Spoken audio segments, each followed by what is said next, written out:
All right, this is 9.5, day 2, number 3. We have to find the sum of the finite geometric series. So this chapter, a lot of it is about using the different formulas. So I loaded in my formula sheet here, right? And we're doing geometric and finite series. So this is going to be our little formula. All right, so now we just have to fill in the different parts of the formula for the sum. So A1 is our first term. So that's just 4.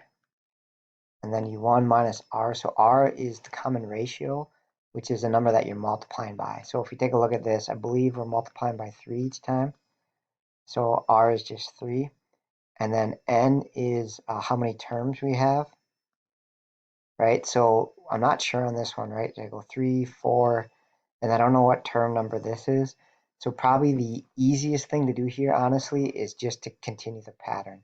So if I did the 5th one, I know I'd have to multiply by 3. So that'd be 324. And then I think if I multiply 3 one more time, I would get this, right? Meaning that this must be the 6th term in the pattern, right? And there's more complicated ways to figure it out, but I think that's the easiest on this one. Is just to continue the pattern and figure out that that's the 6th term, meaning we're summing 6 things. Honestly, you could even add them all up in your calculator at this point, right? We've got all 6 numbers, you could just add them up, but we'll practice our formula anyhow. So the bottom part is 1 minus R, all right? And so now we just got to type away on our calculator. So the denominator is -2. I usually do the numerator and denominator separately and then divide them. So now I'm just going to type this whole numerator into my calculator.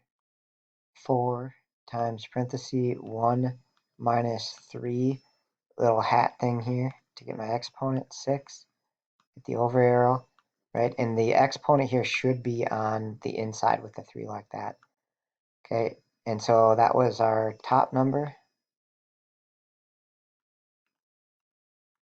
And now just divide that by -2 to get our sum.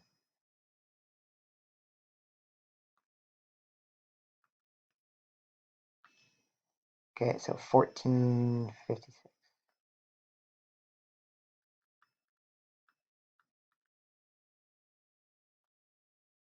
Right, and you can kind of guess if you did this all in your head, would you get about 1456? And it seems reasonable.